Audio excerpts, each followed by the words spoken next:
ابو مسلم خراسانی کا نام ابراہیم بن عثمان بن بشار تھا۔ یہ ایرانی نسل تھا اور مشہور ہے کہ بزرگ مہر کی اولاد سے تھا۔ یہ اصفہان میں پیدا ہوا۔ ماں باپ نے کوفہ کے متسلح گاؤں میں آ کر سکونت اختیار کر لی۔ جس وقت ابو مسلم کا باپ عثمان فوت ہوا تو ابو مسلم کی عمر محض 7 برس کی تھی۔ اس کا باپ مرتے وقت یہ وصیت کر گیا کہ عیسیٰ بن موسیٰ سراج اس کی پرورش اور تربیت کرے۔ عیسیٰ اس کو کوفہ میں لے آیا۔ ابو مسلم 4 جامع دروزی کا کام عیسیٰ سے سیکھتا رہا اور اس کے پاس کوفہ میں رہتا رہا۔ عیسیٰ بن موسیٰ اپنے زین اور 4 جامع لے کر خراسان، جزیرہ اور موصل کے علاقوں میں فروخت کرنے کے لیے جاتا تھا۔ اپنی اس تقریب سے اکثر سفر میں رہتا تھا اور ہر طبقہ کے آدمیوں سے ملتا رہتا تھا۔ اس کی نسبت یہ شبہ ہوا کہ یہ بھی بنو ہاشم اور علویوں کا نقیب ہے۔ اس طرح اس کے خاندان کے دوسرے آدمیوں پر بھی شبہ کیا گیا۔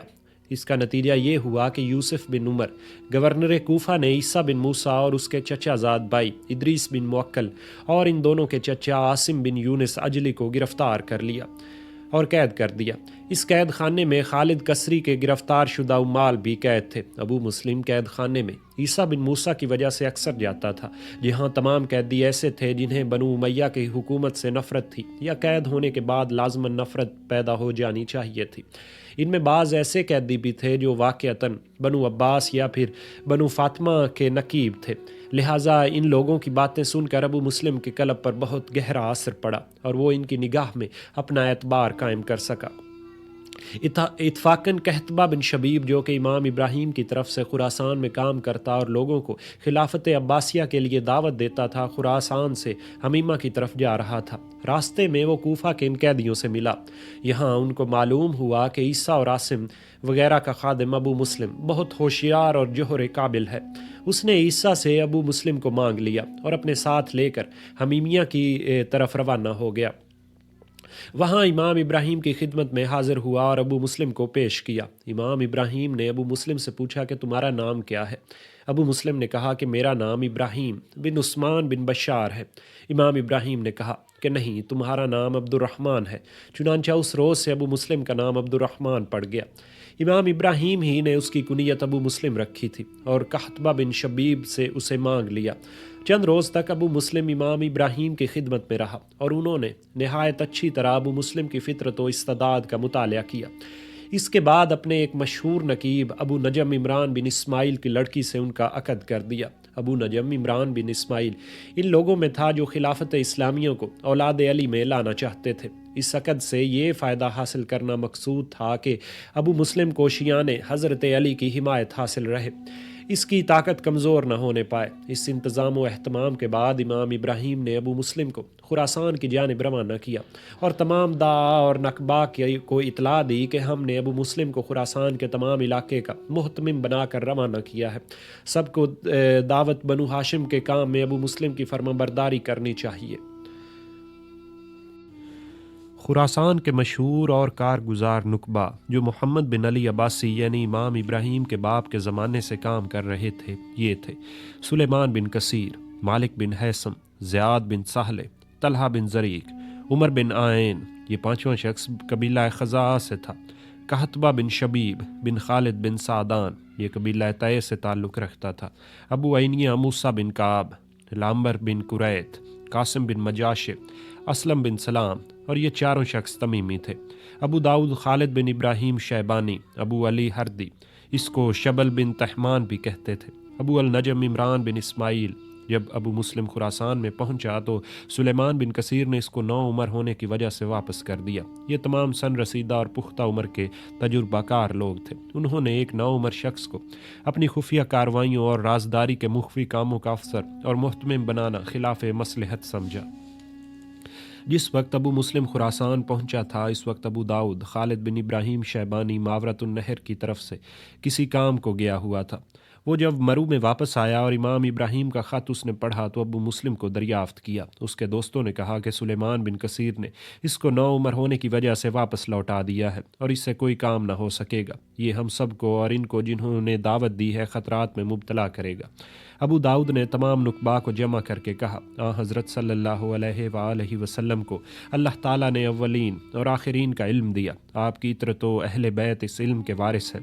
آپ کے اہل بیت معدون علم اور ورثائے رسول ہیں، کیا تم لوگوں کو اس میں کوئی شک ہے؟ حاضرین نے کہا نہیں۔ ابو داؤد نے کہا پھر تم نے کیوں شک و شبے کو دخل دیا؟ اس شخص کو امام نے کچھ سوچ سمجھ کر اور اس کی قابلیت کو جانچ کر ہی تمہاری طرف بھیجا ہوگا۔ اس تقریر کو سن کر سب کو ابو مسلم کے واپس کرنے کا افسوس ہوا۔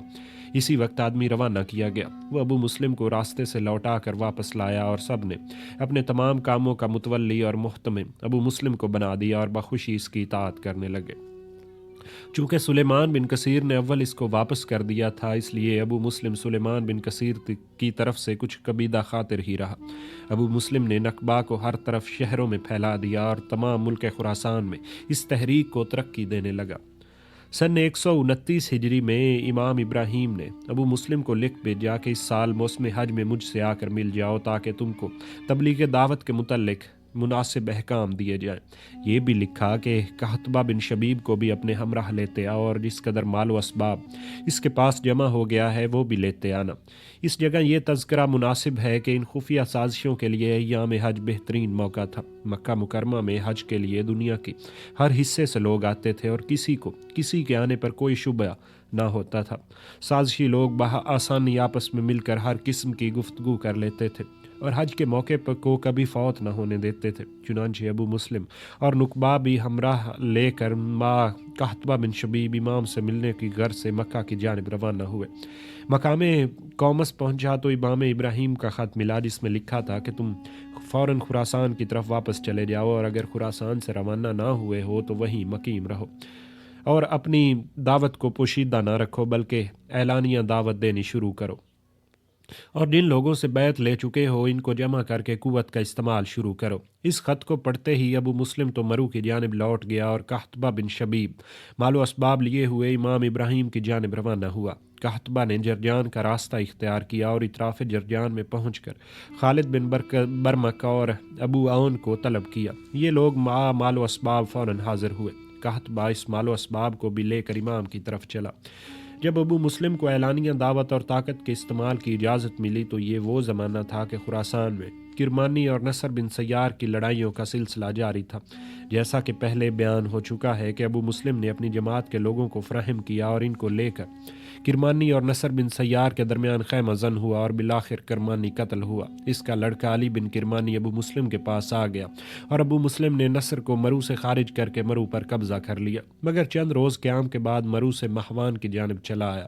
نصر بن سیار نے مروان بن محمد خلیفہ دمشق کو امداد کے لیے خط لکھا۔ مروان بن محمد ان دنوں ضحاک بن قیس خارجی سے جنگ میں مصروف تھا، وہ کوئی مدد نصر کے پاس نہ روانہ کر سکا۔ جن ایام میں نصر کی عرض داشت مروان کے پاس پہنچی، انہی دنوں امام ابراہیم کا خط ابو مسلم کے نام انہوں نے روانہ کیا، جس میں لکھا تھا کہ خراسان میں عربی زبان بولنے والوں کو زندہ نہ چھوڑنا اور نصر اور کرمانی دونوں کا خاتمہ کر دینا۔ پکڑا گیا۔ مروان الحمار کی خدمت میں یہ خط پیش ہوا۔ یہی پہلا موقع تھا کہ بنو امیہ کو عباسیوں کی سازشوں کا علم ہوا۔ مروان نے علاقہ بلقاء کے عامل کو لکھا کہ امام ابراہیم کو حمیمہ میں جا کر گرفتار کر لو۔ چنانچہ امام ابراہیم گرفتار ہوئے اور مروان نے ان کو قید کر دیا۔ ابو مسلم نے خراسان میں جب اعلانیہ دعوت و تبلیغ شروع کی تو خراسان کے لوگ جوک در جوک اس کے پاس آنے لگے۔ سن 130 ہجری کے شروع ہوتے ہی ابو مسلم نے کتاب اللہ اور سنت رسول کی پیروی اور اہل بیت کی اطاعت اور فرما برداری پر لوگوں سے بیعت لینی شروع کی۔ کرمانی، شیبان خارجی اور نصر بن سیار تینوں ابو مسلم کی اس بیعت لینے اور لوگوں کو فراہم کرنے سے ناراض تھے، لیکن وہ اس طرح اپنی لڑائیوں میں مصروف تھے کہ ابو مسلم کا کچھ نہ بگاڑ سکے۔ قتل کرمانی کے بعد علی بن کرمانی اپنی باپ کی جماعت کا سردار تھا۔ ادھر ابو مسلم بھی کافی طاقت حاصل کر چکا تھا۔ نصر بن سیار اور شیبانی خارجی بھی اس درجے کی طاقت رکھتے تھے۔ اب خراسان میں یہی چار طاقتیں موجود تھیں۔ ابو مسلم نے شیبانی خارجی کو اپنی طرف مائل کرنا چاہا اور ابن کرمانی کو اس کے پاس جانے کی تحریک کی۔ علی بن کرمانی شیبانی خارجی کے پاس چلا گیا۔ نصر بن سیار نے شیبانی خارجی سے صلح کرنی چاہی تاکہ وہ مطمئن ہو کر ابو مسلم سے دو ہاتھ کرے، لیکن ابو مسلم نے علی بن کرمانی کے ذریعے ایسی کوشش کی کہ دونوں کی صلح نہ ہو سکے۔ جب ان دونوں کی صلح نہ ہوئی تو ابو مسلم نے موقع مناسب دیکھ کر نصر بن نعیم کو ایک جمعیت کے ساتھ ہرات کی جانب روانہ کیا۔ نصر بن نعیم نے ہرات پہنچ پہنچ کر بحالت غفلت ہرات پر قبضہ کر لیا اور نصر بن سیار کے عامل عیسیٰ بن عقیل بن موکل ہرشی کو ہرات سے نکال دیا۔ یحییٰ بن نعیم بن حبیرہ شیبانی یہ سن کر ابن کرمانی کے پاس آیا اور کہا کہ تم نصر سے صلح کر لو، اگر تم نے صلح کر لی تو ابو مسلم فوراً نصر کے مقابلے پر آمادہ ہو جائے گا اور تم سے کچھ تعرض نہ کرے گا، لیکن اگر تم نے نصر سے صلح نہ کی تو ابو مسلم نصر سے صلح کر کے تمہارے مقابلے پر مستعد ہوگا۔ شیبانی نے فوراً نصر کو لکھا کہ ہم تم سے صلح کرنا چاہتے ہیں۔ نصر فوراً صلح پر آمادہ ہو گیا کیونکہ اس کی پہلے ہی یہ خواہش تھی۔ ابو مسلم نے فوراً علی بن کرمانی کو شیبانی خارجی کا جو شریک تھا توجہ دلائی کہ نصر بن سیار تمہارے باپ کا قاتل ہے۔ علی بن کرمانی یہ سنتے ہی شیبانی خارجی سے جدا ہو گیا اور اس کے ساتھ لڑائیوں کا سلسلہ شروع ہوا۔ ابو مسلم ابن کرمانی کی مدد کے لیے پہنچا۔ ادھر نصر بن سیار شیبانی خارجی کی طرف سے آمادہ پیکار ہوا۔ یہ بھی عجیب زمانہ تھا کہ لڑنے والے چالوں گروہ مختلف الخیال اور مختلف العقیدہ تھے، مگر موقع اور وقت کی مناسبت سے ہر ایک کو اپنے ساتھ ملا کر تیسرے کو فناہ کرنے کی تدبیروں میں مصروف تھے۔ خاص شیعان علی بھی خراسان میں پہلے سے بکثرت موجود تھے، وہ بھی سب ابو مسلم کے شریک کار تھے۔ عبداللہ بن معاویہ بن عبداللہ بن جعفر بن ابی طالب نے کوفہ میں لوگوں سے بیعت لینی شروع کی تھی، مگر عبداللہ بن عمر بن عبدالعزیز کے غالب ہو جانے پر وہ مدائن کی طرف چلے گئے اور ان کے ساتھ کوفہ کے بھی کچھ لوگ آئے تھے۔ پھر انہوں نے پہاڑی علاقے کا رخ کیا اور اس پر قابض ہو کر حلوان، قومس، اصفہان اور رے پر قابض ہوئے۔ اصفہان کو اپنی قیام گاہ بنایا۔ سن 128 ہجری میں شیراز پر قبضہ کیا۔ جب یزید بن عمر بن حبیرہ عراق کا گورنر مقرر ہو کر آیا تو اس نے عبداللہ بن معاویہ کے مقابلے کے لیے لشکر روانہ کیا۔ استخر کے قریب جنگ ہوئی۔ عبداللہ بن معاویہ کو شکست ہوئی اور اس کے ہمراہی بہت سے مارے گئے۔ منصور بن جمہور سندھ کی طرف بھاگ گیا اور اس کا تعاقب کیا گیا لیکن وہ ہاتھ نہ آیا۔ عبداللہ بن معاویہ کے ہمراہیوں سے جو لوگ گرفتار ہوئے ان میں عبداللہ بن علی اور عبداللہ بن عباس بھی تھے، جن کو یزید بن عمر گورنر کوفہ نے رہا کر دیا۔ عبداللہ بن معاویہ فرار ہو کر ابو مسلم کی طرف چلے کیونکہ اس سے امداد کی توقع تھی کہ وہ اہل بیت کا ہوا خواہ ہے، لیکن وہ شیراز سے کرمان اور وہاں سے اول ہرات پہنچے۔ ہرات میں ابو مسلم کے عامل نصر بن نعیم نے ان کو ٹھہرا کر ابو مسلم کو ان کے آنے کی دعوت دی۔ ابو مسلم نے لکھ بھیجا کہ عبداللہ بن معاویہ کو قتل کر دو اور اس کے دونوں بھائیوں حسن اور یزید کو رہا کر دو۔ چنانچہ نصر بن نعیم نے اس کے حکم کی تعمیل کی۔ سن 130 ہجری کے شروع ہوتے ہی خراسان میں مذکورہ بالا چار طاقتیں ایک دوسرے سے ٹکرانے لگی۔ آخر علی بن کرمانی اور ابو مسلم نے نصر بن سیار اور شیبانی خارجی کو ہزیمت دے کر مرو پر مستقل قبضہ کر لیا۔ ابو مسلم نے مرو کے دارالامارہ میں جا کر لوگوں سے بیعت لی اور خطبہ دیا۔ نصر مرو سے شکست خوردہ سرخس اور طوس سے ہوتا ہوا نیشا پور میں آ کر مقیم ہوا اور علی بن کرمانی ابو مسلم کے ساتھ ساتھ رہنے لگا اور ہاں میں ہاں ملاتا رہا۔ شیبانی خارجی جو مرو کے قریب ہی شکست خوردہ قیام پذیر تھا، اس کے پاس ابو مسلم نے پیغام بھیجا کہ تم بیعت کر لو۔ اس نے جواب میں کہلا بھیجا کہ تم ہی میری بیعت کر لو۔ اس کے بعد شیبانی خارجی سرخس اور ایک گروہ بکر بن وائل کا اپنے گرد جمع کر لیا۔ یہ سن کر ابو مسلم نے ایک دستہ فوج سرخس کی طرف روانہ کیا۔ وہاں لڑائی ہوئی اور شیبانی خارجی مارا گیا۔ اس کے بعد ابو مسلم نے اپنے نقیبوں میں سے موسیٰ بن کعب کو ابیورد کی طرف اور ابو داؤد خالد بن ابراہیم کو بلخ کی طرف روانہ کیا۔ دونوں کو کامیابی ہوئی۔ ابیورد اور بلخ پر جب قبضہ ہو گیا تو ابو مسلم نے ابو داؤد کو بلا بھیجا اور یحییٰ بن نعیم کو بلخ کا حاکم مقرر کر کے روانہ کیا۔ زیاد بن عبد الرحمن قصری نے جو حکومت بنو امیہ کی طرف سے بلخ کا عامل اور ابو داؤد سے شکست کھا کر ترمز چلا گیا تھا، یحییٰ بن نعیم سے خط و کتابت کر کے اس کو اپنا ہم خیال بنایا اور مسلم بن عبد الرحمن باہلی اور عیسیٰ بن زرع سلمی، ملوک تخارستان اور ملوک ماورت النہر اور بلخ و اہل ترمز سب کو مجتمع کر کے اور یحییٰ بن نعیم کو مع اس کے ہمراہیوں کے ہمراہ لے کر ابو مسلم کی جنگ کے لیے روانہ ہوا۔ سب نے متفق ہو کر بنو عباس سے لڑنے کی قسم کھائی۔ ابو مسلم نے یہ کیفیت سن کر ابو داؤد کو دوبارہ بلخ کی جانب روانہ کیا۔ بلخ سے تھوڑے فاصلے پر فریقین کا مقابلہ دریا کے کنارے ہوا۔ مقاتل بن حیان نبطی کے ساتھ سردار ابو سعید کرشی تھا۔ ساتھ ساکا کا پچھلا حصہ ہوتا تھا۔ اس حصے کو مسلح اور زبردست اس لیے رکھا تھا کہ کہیں حریف دھوکہ دے کر پیچھے سے حملہ نہ کرے۔ جب لڑائی زور و شور سے شروع ہو گئی تو ابو سعید کرشی نے بھی اپنی متعلقہ فوج سے دشمنوں کا مقابلہ کیا اور اس کو مار کر پیچھے بھگانا شروع کیا۔ اتفاقاً ابو سعید کا جھنڈا بھی سیاہ، اور جب اپنی فوج لے کر متحرک ہوا تو لڑنے والوں اگلی صفوں کے لوگ بھول گئے کہ ہمارا بھی جھنڈا سیاہ ہے۔ وہ ابو سعید کے جھنڈے کو دیکھتے ہی یہ سمجھے کہ دشمنوں کی فوج نے پیچھے سے ہم پر زبردست حملہ کیا ہے، اور یہ انہی کی فوج فاتحانہ پیچھے سے بڑھتی ہوئی چلی آتی ہے۔ چنانچہ ان کے ہاتھ پاؤں پھول گئے اور میدان چھوڑ کر بھاگ نکلے۔ بہت سے دریا میں غرق ہو کر ہلاک ہو گئے۔ زیاد اور یحییٰ ترمز کی طرف چلے گئے اور ابو داؤد نے بلخ پر قبضہ کر لیا۔ اس فتح کے بعد ابو مسلم نے ابو داؤد کو بلخ سے واپس بلایا اور بلخ کی حکومت پر نصر بن صبیح مزنی کو مقرر کیا۔ جیسا کہ ہم پہلے بیان کر چکے ہیں کہ علی بن کرمانی ابو مسلم کے پاس رہتا تھا، اس کے ساتھ اس کا بھائی عثمان بن کرمانی بھی تھا۔ ابو داؤد نے ابو مسلم کو رائے دی کہ ان دونوں بھائیوں کو ایک دوسرے سے جدا کر دینا چاہیے۔ ابو مسلم نے اس رائے کو پسند کر کے عثمان بن کرمانی کو بلخ کی حکومت پر نامزد کر دیا۔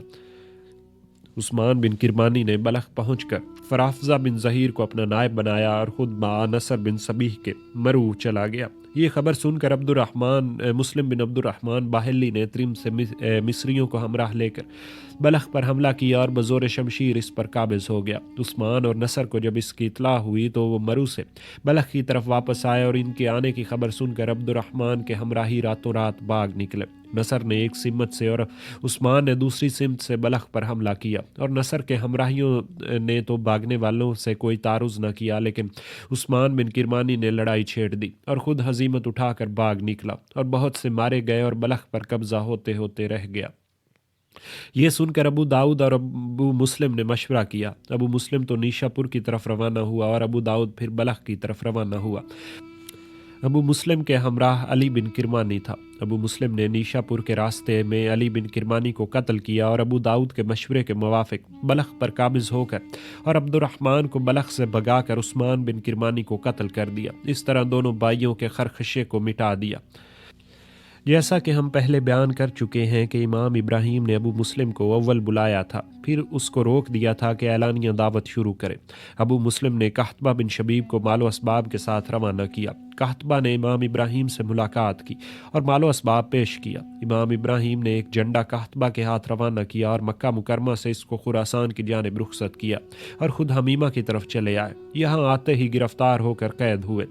قحطبہ یہ جھنڈا دیکھ کر ابو مسلم کے پاس آیا۔ ابو مسلم نے اس جھنڈے کو مقدمہ تو جہش میں رکھا اور قحطبہ بن شبیب کو مقدمہ تو جہش کا سردار بنایا، اور سن 130 ہجری کے ختم ہونے سے پہلے خراسان کے بڑے حصے پر قابض اور متصرف ہو کر ایک دشمن کا قصہ پاک کیا۔ علی بن کرمانی کے قتل سے فارغ ہو کر ابو مسلم مرو کی طرف واپس آیا اور قحطبہ کو چند سرداران لشکر ابو عون عبد الملک بن یزید، خالد بن برمک، عثمان بن نہیک اور خازم بن خزیمہ وغیرہ کے ساتھ طوس کی جانب روانہ کیا۔ اہل طوس نے مقابلہ کیا اور شکست کھائی۔ قحطبہ نے بڑی بہدردی سے ان کا قتل عام کیا۔ اس کے بعد قحطبہ نے تمیم بن نصر پر جو مقام سوزان میں تھا حملے کی تیاری کی۔ تمیم بن نصر مع 3000 ہمراہیوں کے مقتول ہوا۔ قحطبہ نے شہر میں داخل ہو کر قتل عام کیا اور خالد بن برمک کو مال غنیمت کی فراہمی پر مامور کیا۔ اس کے بعد قحطبہ نے نیشا پور کا قصد کیا اور یہاں نصر بن سیار مقیم تھا۔ وہ نیشا پور سے قومس بھاگ گیا اور قحطبہ شروع رمضان 130 ہجری میں نیشا پور پر قابض ہوا اور آخر شوال تک نیشا پور ہی میں مقیم رہا۔ نصر بن سیار کی مدد کے لیے یزید بن عمر بن حبیرہ گورنر کوفہ نے نباہ بن حنظلہ کے ماتحت ایک فوج کوفہ سے روانہ کی۔ نصر بن سیار قومس میں زیادہ دنوں نہ ٹھہرا، وہاں سے وہ جرجان چلا گیا۔ نباہ بن حنظلہ مع اپنے فوج کے نصر بن سیار کے پاس پہنچا۔ قحطبہ نے شروع ذی قعدہ میں نیشا پور سے جرجان کی طرف کوچ کیا۔ قحطبہ کے ہمراہیوں نے جب یہ سنا کہ نباہ بن حنظلہ عظیم الشان لشکر شام کے ساتھ جرجان پہنچ گیا ہے تو وہ خوف زدہ ہوئے۔ قحطبہ نے ایک پرجوش خطبہ دیا اور کہا کہ امام ابراہیم نے پیش گوئی کی ہے کہ تم لوگ ایک بڑی فوج کا مقابلہ کر کے اس پر فتح پاؤ گے۔ اس سے لشکریوں کے دل بڑھ گئے۔ آخر مارکہ کارزار گرم ہوا اور نباہ بن حنظلہ مع 10,000 آدمیوں کے مارا گیا۔ قحطبہ کو فتح عظیم حاصل ہوئی۔ اس نے نباہ بن حنظلہ کا سر کاٹ کر ابو مسلم کے پاس روانہ کیا۔ قحطبہ نے جرجان پر قبضہ کیا اور 30,000 اہل جرجان کو قتل کر ڈالا۔ شکست جرجان کے بعد نصر بن سیار خوار الرائے کی طرف چلا آیا اور وہاں کا امیر ابو بکر عقیلی تھا۔ یزید بن عمر بن حبیرہ کو جب یہ حالات معلوم ہوئے تو اس نے ایک بہت بڑا لشکر نصر بن سیار کی امداد کے لیے روانہ کیا۔